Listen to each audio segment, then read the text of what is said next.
Praise the lord. ప్రభు అయిన యేసుక్రీస్తు నామంలో మీ అందరికీ జేజేసీఎం మినిస్ట్రీ తరపున నా హృదయపూర్వక వందనాలు తెలుపుకున్నాను. అందరు బాగున్నారు కదా? మీ అందరు బాగున్నారని ఎంతగానో ఆశిస్తున్నాను. మీ అందరి కోసం అనుదినం ఎంతో భారంగా దేవుడి దగ్గర దేవుడి పాదాలతో పడి నేను ప్రార్థన చేస్తున్నాను. ప్రియ సహోదరి సహోదరులారా, ఈ చివరి దినాలలో, అంత్యకాల దినాలలో మనం ఉన్నాం కాబట్టి మనమందరం గమనించాల్సిన ఒక విషయం ఏంటంటే, ఈ సమయంలో కూడా మన సమయాన్ని వ్యర్థం చేయకుండా దేవుని యందు భయం కలిగి నశించిపోతున్న ఆత్మల పట్ల భారాన్ని కలిగి మనం ఏం చేయాలంటే దేవుడి దగ్గర ప్రార్థనే చేయాలి. నేను ప్రతి వీడియోలో చెప్పేది ఎందుకంటే, చాలా మంది ప్రార్థన లేకే, ప్రార్థన కలిగి ఉండకుండానే, దేవుడికి ప్రార్థన చేయకుండానే వాళ్ళ జీవితాలను పాడు చేసుకున్నారు. వారి యొక్క ఆత్మీయ స్థితిలో దిగజారిపోతున్నారు. అందుకనే నేను ప్రతిసారి చెప్పేది ఏంటంటే, మీరు మెలకు కలిగి మత్తులుగా ఉండక, సమయాన్ని పోనీయక మీరు సద్వినియోగపరుచుకొని మీరందరూ దేవుడి దగ్గర ప్రార్థన చేయాలని మీ అందరిని ప్రేమపూర్వకంగా మనం చేస్తున్నాం. హల్లెలూయా. మరి ఒక సాయంకాల సమయంలో దేవుడు ఇలా మీ అందరిని కలుసుకోవడానికి, దేవుడి యొక్క మాటను పంచుకోవడానికి, దేవుడిచ్చిన కృపను బట్టి, దేవుడికి దయను బట్టి, దేవుడిచ్చిన ఉచితమైన తన కృపను బట్టి నేను ఎంతగానో సంతోషిస్తున్నాను. దేవుణ్ణి ఘనపరుస్తున్నాను. సమస్త మహిమ ఘనత దేవుడికే చెల్లును గాక. హల్లెలూయా. ఈరోజు దేవుడి యొక్క మాటను మనం ధ్యానించుకుందాం. పరిశుద్ధ గ్రంథాన్ని చూసినట్టయితే ఈరోజు దేవుడు మాట్లాడుతున్న మాట ఏంటి అనేది మనం ఈరోజు బైబిల్ గ్రంథంలో చూద్దాం. చూడండి, కొలస్సీయులకు రాసిన పత్రిక 3వ అధ్యాయం 3వ వచనం. ఇదంతా మనకు తెలిసిన వాక్యమే, చాలా మంది రోజు చదివే ఉంటారు. ఈరోజు ఈ వాక్యాన్ని మనం ధ్యానించుకుందాం.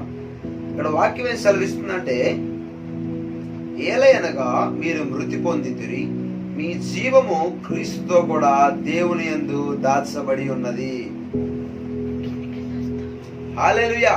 నా ప్రియ సహోదరి సహోదరుడా, ప్రియమైన దేవుని సంగమా, ఈరోజు మనమందరం తెలుసుకోవాల్సిన ఒక యథార్థమైన సత్యమైన ఒక వాస్తవం ఏంటంటే, మన యొక్క జీవం అంట క్రీస్తులో కూడా దాచబడి ఉన్నదంట.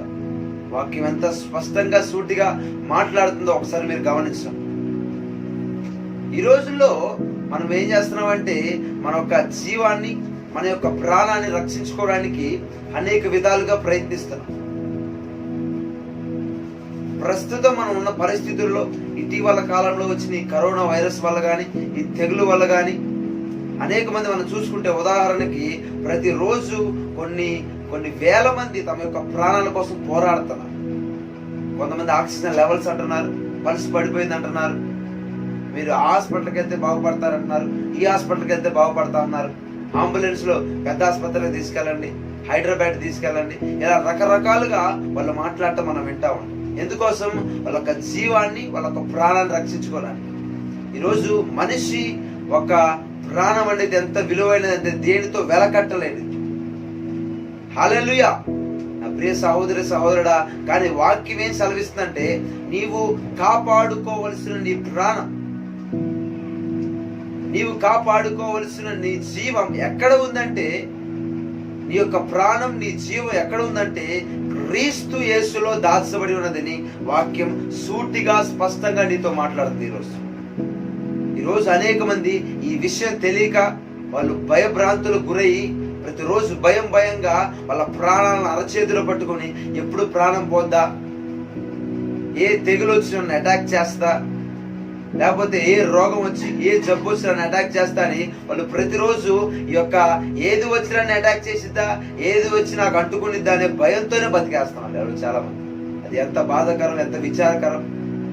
క్రైస్తవులైన మనము ఈరోజు మనం తెలుసుకోవాల్సిన ఒక వాస్తవం, ఒక నిజం ఏంటంటే, వాక్యం సూటిగా మాట్లాడుతుంది, నీ జీవం, నీ ప్రాణం ఈరోజు ఎక్కడ దాచబడి ఉందంటే క్రీస్తులో దాచబడి ఉన్నది. క్రీస్తులో ఉన్నది. ఆయన మాట సెలవు లేకుండా, ఆయన ఒక్క మాట కూడా చెప్పకుండా ఈరోజు నీ ప్రాణం పోవడానికి వీలుండదు. అమ్మ, నా ప్రాణం పోద్దేమో, నేను ఎప్పుడు చచ్చిపోతానేమో, నేను ఎప్పుడు వెళ్ళిపోతానేమో. ఈరోజు అనేక మంది ఈ ప్రశ్నలతోనే, ఈ ఆలోచనతోనే సగం జీవితాన్ని గడిపేస్తున్నారు. సగం భయంతో వాళ్ళ ప్రాణాన్ని ఆ చిన్న వయసులోనే పోగొట్టేసుకుంటారు. హల్లెలూయా. కానీ ఇక్కడ వాక్యం ఏం సెలవిస్తుంది? మీ జీవం ఎవరితో ఉంది? క్రీస్తు యేసులో దాచబడి ఉన్నారు. హల్లెలూయా. అవునా ప్రియ సహోదరి సహోదరులారా, ఈరోజు మన జీవం ఆయనలో ఉంది కాబట్టి ఈరోజు మనం సజీవులుగా ఈ భూమి మీద ఉండగలుగుతాం. ఈ క్షణం భూమి మీద ఉండగలుగుతాం. హల్లెలూయా. కానీ ఎప్పుడు నీ జీవం అనేది క్రీస్తులో దాచబడి ఉన్నదనేది మీరు ఖచ్చితంగా తెలుసుకోవాలి. అందుకే దాని ముందు రాస్తారు, ఏలయనగా మీరు మృతి పొందితిరి. హల్లెలూయా. ఇది అసలు తర్జుమా. అసలు వేరే బైబిల్లో చూసుకుంటే, యాంప్లిఫైయర్ బైబిల్లో కానీ మీరు చూసుకుంటే, దాని ఒక తర్జుమాలో ఏం రాస్తుందంటే, ఒరిజినల్ వర్డ్ మీరు ప్రపంచం దృష్టిలో మరణించి ఉన్నారని రాస్తుంటారు. ఆ వర్డ్ చదివినప్పుడు నాకు చాలా సంతోషం అనిపించింది. మీకు అనిపించవచ్చు, బ్రదర్ ఇదేంటి మరణించడం అంటే సంతోషం ఏంటి? ప్రపంచం దృష్టిలో నేను బ్రతికే ఉన్నాగా, చనిపోవటం ఏంటి? నా ప్రియ సహోదరి సహోదరుడా, మరణించడం అంటే నేను గత వీడియోలో కూడా మాట్లాడాను. మీరు మృతి పొందడం అంటే, మరణించడం అంటే ఏంటంటే, ఈ లోక విషయంలో, ఈ లోక కోరికల్లో మీరు జీవించిన నీ పాత గతకాల జీవితంలో మీరు ఏం చేయాలంటే వాటిని మర్చిపోవాలి. వాటిలో మీరు మృతి పొందాలి.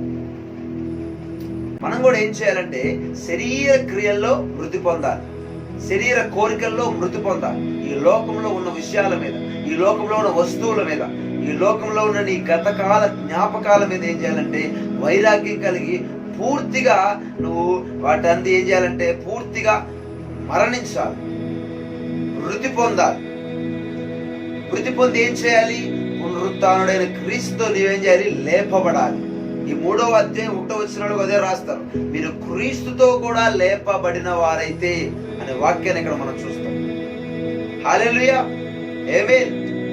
సహోదరి సహోదరుడా, ఈరోజు లేపబడిన అనుభవంలో, పునరుత్థానం చెందిన అనుభవంలో నీవు ఉన్నావా? ఈ లోక విషయాల్లో వైరాగ్యం కలిగి ఉన్నావా?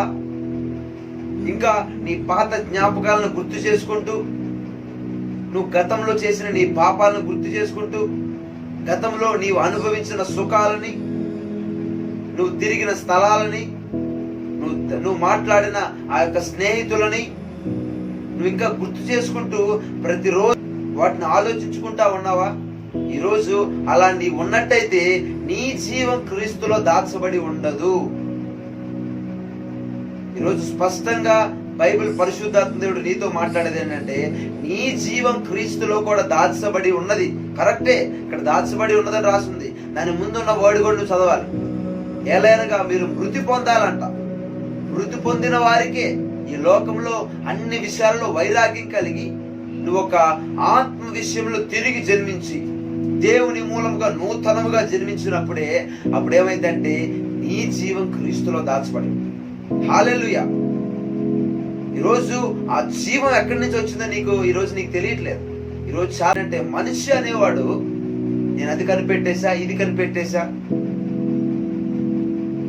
నేను సాంకేతిక వాటిలో నిపుణులుగా అభివృద్ధి చెందాను, నాకెంత జ్ఞానం ఉంది, నాకెంత తెలివి ఉందని వెర్రవీగుతున్నాడు. కానీ అతను ఏం కనిపెట్టలేకపోయాడంటే మనిషి ప్రాణాన్ని తిరిగి ఎలా బ్రతికించాలి, మనిషి యొక్క ఊపిరిని ఎలా తీసుకొని రావాలి, మనిషి యొక్క జీవాన్ని ఎలా కాపాడాలి అనేది మనిషి కనుక్కోలేకపోయాడు.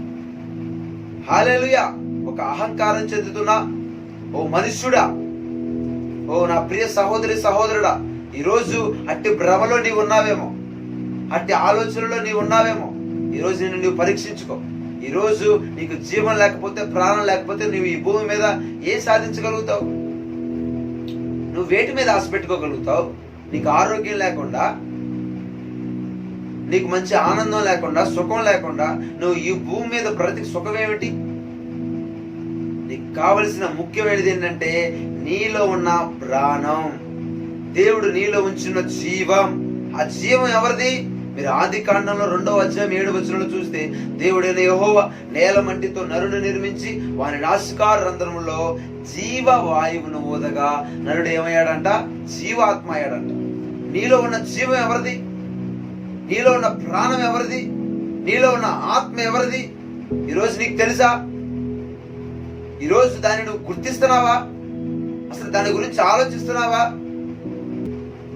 లేకపోతే ఈ లోకంలోనే నేను పూర్తిగా ఉండిపోతాను, ఈ లోకంలోనే శాశ్వతంగా ఇక్కడ నివసించిపోతాను, నాకు మరణం లేదు, నేను ఎలాగైనా బతికేస్తాను అనే భ్రమలేక బతుకుతున్నావా? దేవుడు ఏం మాట్లాడుతున్నాడు? వెర్రివాడ, పిచ్చివాడ, ఈ లోకం అశాశ్వతమైనది, నువ్వు ఇక్కడ ఎంతకాలం ఉంటావు? అసలు మహా అయితే 60 సంవత్సరాలు బతుకుతావు, మహా అయితే 70 సంవత్సరాలు బతుకుతావు. ఎప్పటికైనా కానీ ఈ భూమిని వదిలిపెట్టి వెళ్ళాల్సినట్టుగా నువ్వు. కానీ ఈ భూమి మీద ఉన్నంత కాలం నీవు సుఖంగా, సంతోషంగా నీ యొక్క జీవితాన్ని గడపాలంటే, నీ యొక్క జీవాన్ని క్రీస్తునందు నీవు దాచబడి ఉంచేలా చేయాలంటే, నీ యొక్క జీవం క్రీస్తులో దాచబడి ఉండాలంటే ఏం చేయాలంటే, నీవు ఈరోజు బైబిల్ సూటిగా స్పష్టంగా మాట్లాడుతున్న ఒక మాట ఏంటంటే, నీవు ఏలయనగా నీవు మృతి పొందాలి, నీవు మరణించాలి. హల్లెలూయా. నువ్వు గతకాల జీవితంలో పాప జీవితంలో బతికావేమో, పాత రోత జీవితంలో బతికావేమో, వ్యభిచారం చేస్తూ బతికావేమో, దొంగతనం చేస్తూ బతికావేమో, లేకపోతే ఇతరులు మోసం చేసి బతికావేమో. నా ప్రియ సహోదరి సహోదరుడా, ఈరోజు వాక్యం మాట్లాడుతున్న ఒక మాట ఏంటంటే, నీవు ఆ అన్నిటి విషయాలను వదిలిపెట్టి ఈ రోజైనా నువ్వు నూతనంగా జన్మించు, ఈ రోజైనా దేవుని మూలంగా నూతనంగా పుట్టు. నువ్వు నీ యొక్క పాప శాప రోగాల నుంచి విముక్తి చేయగల ఒకే ఒక నామం యేసు నామం. నిన్ను శుద్ధీకరించగల ఆ యేసు రక్తాన్ని నువ్వు ఆశ్రయించినట్టే, ఈరోజు యేసు రక్తాన్ని ఈరోజు నీవు ఆశ్రయించినట్టయితే, ఈరోజు ఏమైందంటే నీ జీవం ఆయనలో దాచబడి ఉంటది, నీ జీవం క్రీస్తులో దాచబడి ఉంటది. ఇక నిన్ను ముట్టేవాడు ఎవడు? ఇక నిన్ను ఏ తెగులు వచ్చి ముడుతుంది, ఏ రోగం వచ్చి పడుతుంది, నిన్ను ఏ భయం ఆవరిస్తుంది, ఏ అపవాది నిన్ను అటాక్ చేస్తాడు? హల్లెలూయా. నా ప్రియ సహోదరి సహోదరుడా, నీలో ఉన్న జీవం ఎవరిదంటే దేవుడు పెట్టిన భిక్ష. దేవుడి జీవం నీలో ఉన్నది. ఈరోజు నా ప్రాణం, నా జీవం, లేకపోతే నా శరీరం అని వెర్రవీగుతున్నారేమో, నా శరీరం అని నువ్వు అనుకుంటున్నావేమో. నో నో, ఈరోజు దేవుడు మాట్లాడుతుంది ఏంటంటే, ఇది నా శరీరం, దేవుడు పెట్టిన శరీరం, ఇది దేవుడు పెట్టిన ఆత్మ, దేవుడు పెట్టిన ప్రాణం. ఈరోజు ఆయన మనకి అన్ని ఇచ్చాడు కాబట్టి, మనం సృష్టించాడు కాబట్టి మనం ఈ స్థాయిలో ఉన్నాం ఈరోజు. హల్లెలూయా. ఆయన జీవం మనలో ఉంది.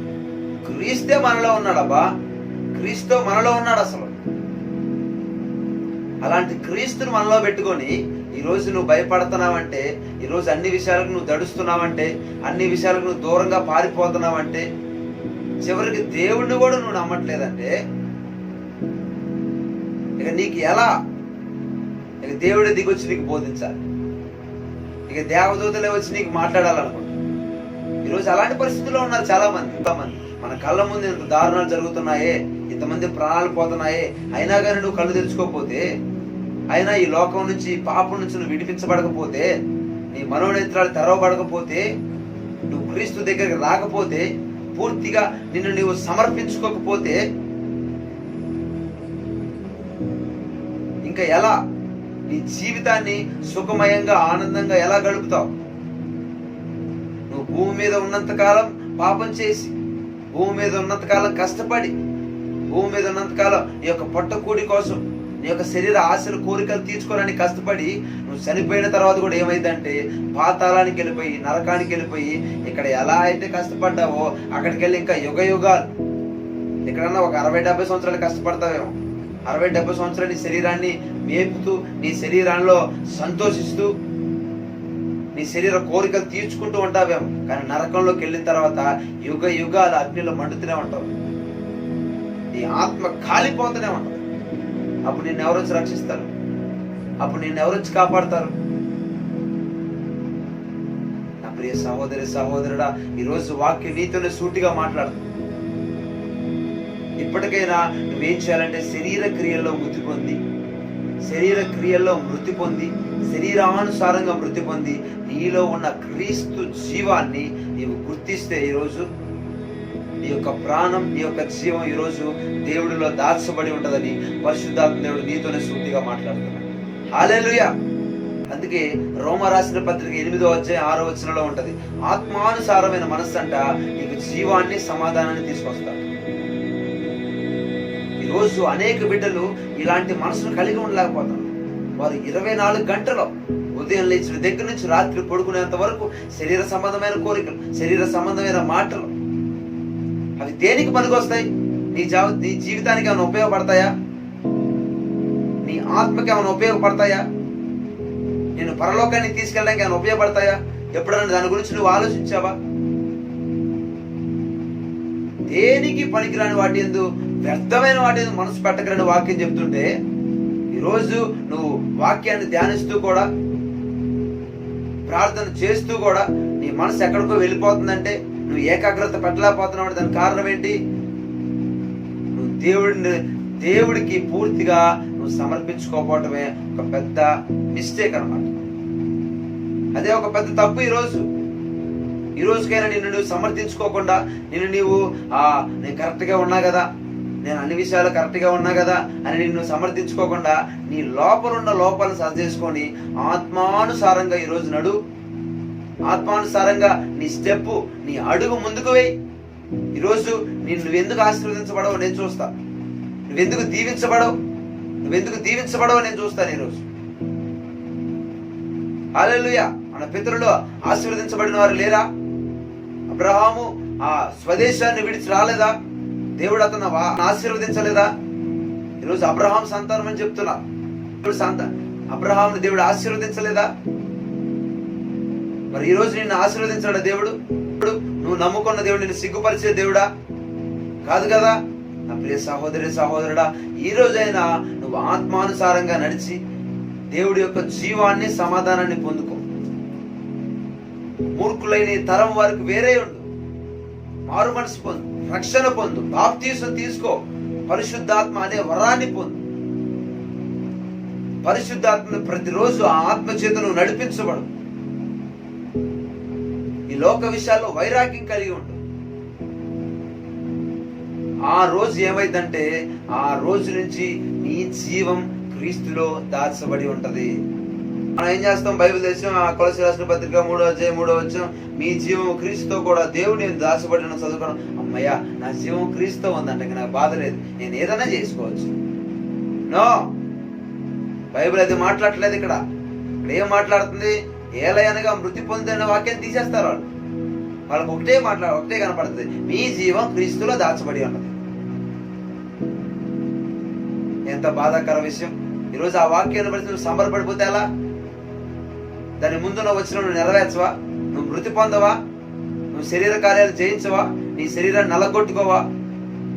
అపోస్తలుడైన పౌలు ఎంత విద్యావంతుడు, ఎంత విద్య సాంకేతిక శాస్త్ర రంగాలలో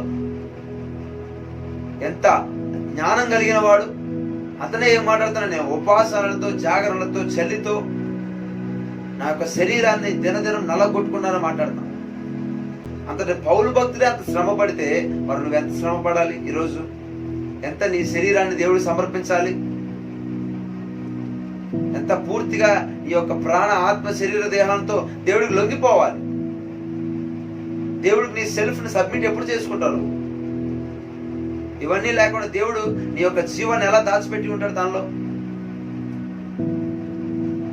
అందుకే అకాల మరణాలు ఇలా జరుగుతున్నాయి. అందుకే చిన్న వయసులోనే మరణాలు జరుగుతున్నాయి. అందుకనే ఈ భయంగా జీవితాలు గడుపుతున్నారు. ఉదయం లేచిన కానించి భయం, హృదయంలో తెలియని ఏదో ఆందోళన. అమ్మ, వాళ్ళు వచ్చేసి ఏం చేస్తారు, వీళ్ళు వచ్చి ఏం చేస్తారు, అది వచ్చేసి నా మీద పడిపోతాం, ఇదే జరుగుతుంది, నాకు ఏదైనా అయిపోతాం, అయ్యి బాబు, అమ్మ బాబోయ్, ఏంటిది? అసలు నువ్వు ఒక క్రైస్తవ బిడ్డవేనా? ఒక క్రైస్తవుడికి ఈ మాటలు మాట్లాడవచ్చా? దేవుని పూర్తిగా నువ్వు ఎలా నమ్మినట్టు, ఎలా విశ్వసించినట్టు? ప్రియ సహోదరుడా, ఈరోజు మనం అలా ఉండకూడదు. అన్నిట్లో మనం మృతి పొంది మనం ఏం చేయాలంటే మన జీవాన్ని క్రీస్తులో దాచుకొని ఉంచేలా మనం ప్రవర్తించాలి. అందుకే రోమా రాసిన పత్రిక 8వ అధ్యాయం 10వ వచనంలో చూసుకున్నట్టయితే మీరు వాక్యం ఏం సెలవిస్తుందంటే, చూస్తే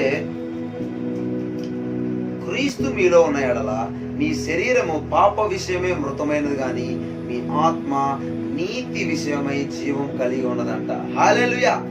క్రీస్తు నీలో ఉంటే, ఈరోజు క్రీస్తులో ఈరోజు నీలో క్రియ జరిగిస్తే, ఆయన నీలో ఉన్నాడన్న నువ్వు విశ్వసిస్తే, నువ్వు నమ్మితే, నువ్వేమైందంటే శరీర విషయమే నువ్వు మృతి పొందుతావు, గాని ఆత్మ విషయమై నువ్వు నీతి విషయమై, ఆత్మలో అంట నీతి విషయమై జీవం కలిగి ఉంటావంట. చక్కటి మాట అపోస్తలుడైన పౌలు రోమా సంఘానికి రాస్తున్నాడు. ఈరోజు ఇట్టి పరిస్థితిలో, ఇట్టి అనుభవంలో నీవు ఉన్నావా? ఇంకా శరీర విషయమే మృతి పొందావా? లేకపోతే ఇంకా లేదండి, నేను చాలా ఇంకా శరీర కోరికలు తీర్చుకోవాల్సి చాలా ఉంది. చాలా మందిని ఈ ప్రశ్నలు అడిగితే వాళ్ళకి చెప్పే ఆన్సర్లు చూస్తే చాలా వింతగా ఉంటుంది. నేను అనేక మంది వ్యక్తులను కలుస్తూ ఉంటాను. ప్రతిరోజు వాళ్ళ యొక్క అందరిని పరీక్షిస్తూ ఉంటాను అన్నమాట. ఎవరెవరు ఏ మైండ్ సెట్ లో ఉన్నారు, వీళ్ళు దేవుడితోనే ఉన్నారు, అసలు వీళ్ళలో దేవుడు ఉన్నారు, వీళ్ళు నమ్ముతున్నారని నేను ఒక్కోసారి వాళ్ళ ప్రశ్నలు అడుగుతాను. వాళ్ళు ఇచ్చే సమాధానం ఏంటంటే, వాళ్ళు ఏమని ఇవ్వాలి సమాధానం, చాలండి, దేవుడు ఉన్నంత కాలం మనం యథార్థంగా ఉండాలి, దేవుడికి నమ్మకంగా ఉండాలి, సంపూర్ణంగా ఉండేసి దేవుడిచ్చిన దాంట్లో తృప్తి కలిగి దేవుడు రాకుండా ఎత్తపడాలని మనం సిద్ధపడి ఉండాలని చెప్పి ఆ సమాధానం నేను ఎక్స్పెక్ట్ చేస్తాను. ఆ సమాధానం నేను కోరుకుంటా. వాళ్ళు ఇచ్చే సమాధానం ఏంటి, ఇంకా లేదండి, నేను అక్కడ ఒక పెద్ద మందిరం కట్టాలి, ఇక్కడ ఒక పెద్ద మందిరం కట్టాలి, ఈ ఒక 2 లక్షల మంది నా చర్చికి రావాలి, 10 లక్షల మంది నా చర్చికి రావాలి, నేను అక్కడ మీటింగ్ పెట్టాలి, ఇక్కడ మీటింగ్ పెట్టాలి, అది చేయాలి, ఇది చేయాలి.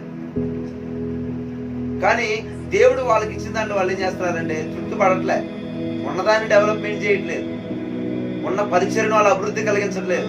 వాళ్ళు ఏం చేస్తున్నారు, ఇంకా గాల్లో మేడలు కడతా ఉన్నారు. జీవితం అంతా ఈ ఆలోచనలకు సరిపోతే నువ్వు సంపూర్తిగా ఎప్పుడు మార్చుకుంటావు? ఓకే, నశించిపోతున్న ఆత్మల పట్ల భారం కలిగి ఉండాలి, సువార్త ప్రకటించాలి అనేక ప్రాంతాలకు వెళ్ళి.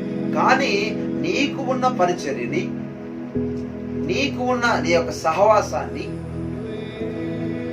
దాన్ని నువ్వు డెవలప్ చేయకుండా, దానిని నువ్వు అభివృద్ధి కలిగించకుండా, నీకు ఇచ్చిన దేవుడు సంఘాన్ని అభివృద్ధి పరచకుండా, వాళ్ళని సిద్ధపరచకుండా, నువ్వు ఇంకా నేను అది చేయాలి ఇది చేయాలని కోరికలు కలిగి ఉంటే అది ఏ రకమైన పరిచర్యను తీసుకోవాలని నాకు అర్థం కావట్లేదు.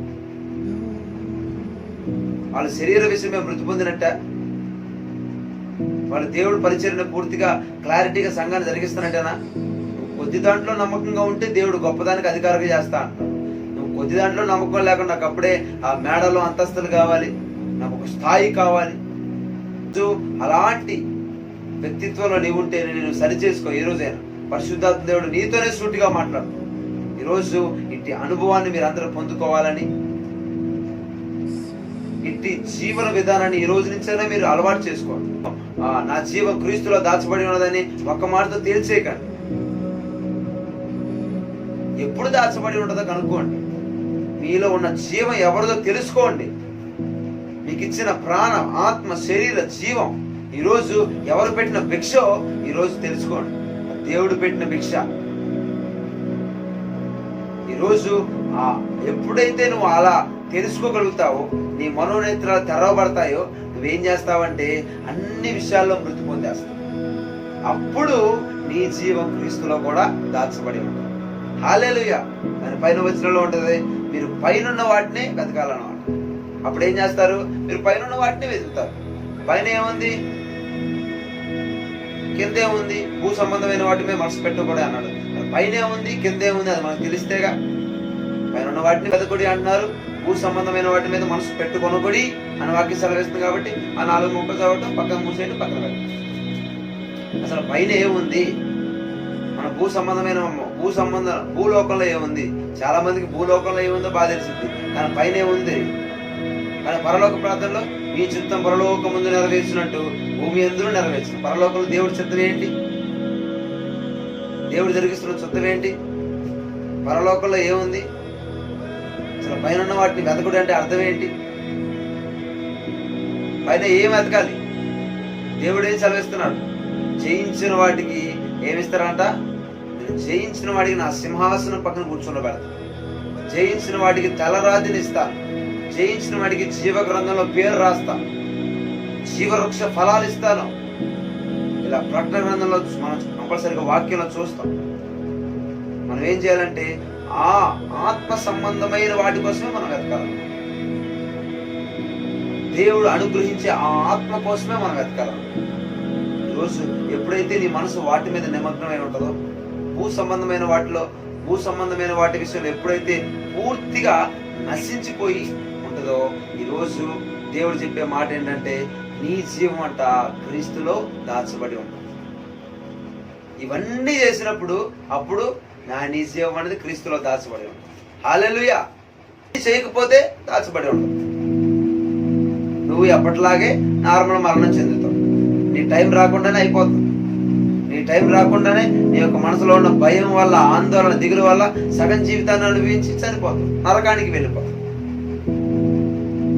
అప్పుడే సహోదరుడా, ఈరోజు మనం అలా ఉండకూడదు.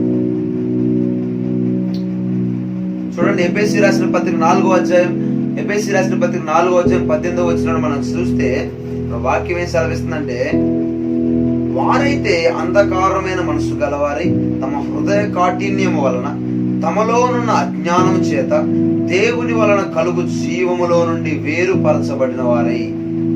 ఏంటంట? దేవుని వలన కలుగు జీవంలో నుంచి అంట వేరుపరచబడిన వాళ్ళ. ఎలా? వాళ్ళ అజ్ఞానం చేత అంట, వాళ్ళ హృదయ కాఠిన్యము చేత, వాళ్ళ హృదయాన్ని కఠినపరచుకోవటం వల్ల వాళ్ళు ఏం చేస్తారంటే దేవుడి నుండి వచ్చే జీవానికి వేరుపరచబడిన వారై తమ మనస్సునకు కలిగిన వ్యర్థత అనుసరించి నడుచుకొనుచున్నారు. తమ మనస్సునకు కలిగిన వ్యర్థత అనుసరించి నడుచుకొనుచున్నారు. హల్లెలూయా.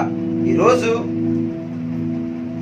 వాక్యం ఏం సెలవిస్తుంది? నువ్వు ఈ లోకానికి వేరువాడి జీవితం కలిగి ఉండు. మూర్ఖులైన ఈ తరానికి వేరే ఉండమంటే మనం ఏం చేస్తున్నాం? మన హృదయాన్ని గడ్డపరుచుకొని ఇంకా మనల్ని మనం సమర్థించుకుంటూ ఆ వేషధార జీవితాన్ని కలిగి మనం ఏం చేస్తున్నాం? దేవుడి నుంచి వచ్చే జీవాన్ని పక్కన పెట్టేసి వ్యర్థమైన దాని లోక విషయాల్లో మనం నడుచుకుంటున్నాం అన్నమాట.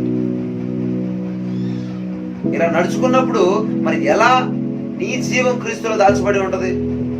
ఇలా నువ్వు ప్రవర్తిస్తున్నప్పుడు దేవుడు నీ పట్ల నీకు కాపుదల ఎలా దయచేస్తాడు? దేవుడు క్షమించే దేవుడు. దేవుడు నీ పాపాలను క్షమించాడు, నీ కోసం రక్తం కార్చాడు, అన్నీ చేశాడు, కరెక్టే. కానీ ఈ రోజు నువ్వు వ్యతిరేకంగా జీవిస్తున్నావంటే, దేవుడికి వ్యతిరేకంగా జీవించి నువ్వేం చేయగలవు? ఈరోజు నీ హృదయాన్ని కఠినపరుచుకొని దేవుడి నుంచి వచ్చే ఆ యొక్క జీవాన్ని, ఆ యొక్క జీవపు మాటలను, జీవపు ఆత్మను నువ్వు వేరుపరచబడిన వారే అంట. ఈ లోకంలో ఉన్న వ్యర్థతను అనుసరించి నువ్వు ఎంతకాలం నడుస్తావు? వ్యర్థమైన ఈ లోకాన్ని అనుసరించి నడిస్తే నీకేం వస్తుంది అసలు? అందుకే నా ప్రియ సహోదరుడా, ఈరోజు వాక్యం మనతో సూటిగా మాట్లాడుతున్న, పరిశుద్ధాత్ముడు మనతో మాట్లాడుతున్న మాట ఏంటంటే, ఈరోజు నువ్వేం చేయాలంటే నీ జీవం క్రీస్తులో దాచబడి ఉండాలంటే నువ్వేం చేయాలంటే ఆ వాక్యానుగుణంగా ప్రపంచం దృష్టిలో నువ్వు పూర్తిగా చనిపోవాలి. ఎలా చనిపోవడం అంటే, కొంతమంది ఇలా శారీరకంగా అర్థం చేసుకోమాకండి. చనిపోవడం అంటే ప్రపంచం దృష్టిలో అంతా ఒకవైపు ఉన్నా కానీ మనం ఆత్మ సంబంధంగా ఇంకొక వైపు ఉండాలి. ఆత్మ సంబంధమైన విషయంలో మనం స్ట్రాంగ్ గా ఉండాలి, శరీర సంబంధమైన వాటి విషయంలో చనిపోయి ఉండాలి. ఈరోజు అలా ఉంటేనే దేవుడి నీ జీవం దేవుడిలో దాచిపడి ఉంటుంది. హల్లెలూయా.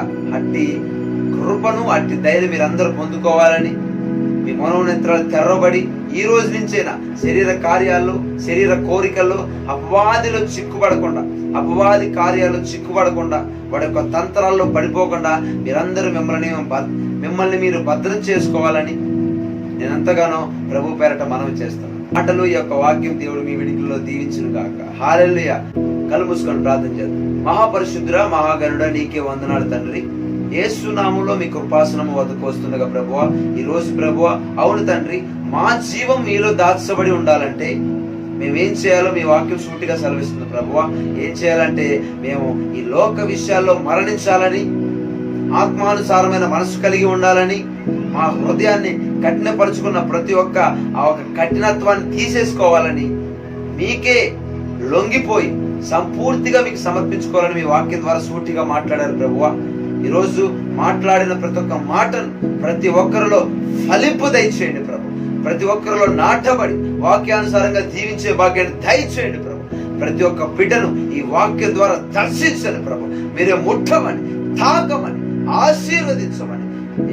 యేసు నామములో మా దేశంలో ఏలుబడి చేస్తున్న ఈ యొక్క కరోనా వైరస్ యేసు నామములో కొట్టివేస్తున్నాం, కాల్చివేస్తున్నాం. దాన్ని మా దేశం నుంచి విడిచి వెళ్ళిపోమని ఆజ్ఞాపిస్తున్నాం. దాన్ని మీరు యేసు నామములో కార్యం జరిగించమని, యేసు నామములో ప్రతి ఒక్కరిని తాకమని, ముట్టమని, ప్రతి ఒక్కరిని మీరు రక్తం చేత రక్త కొట్లో భద్రపరచమని యేసు నామములో అడివేడుకను పొంది ఉన్నాం తండ్రి. ఆమేన్. ప్రభు మిమ్మల్ని దీవించును గాక. Praise the lord.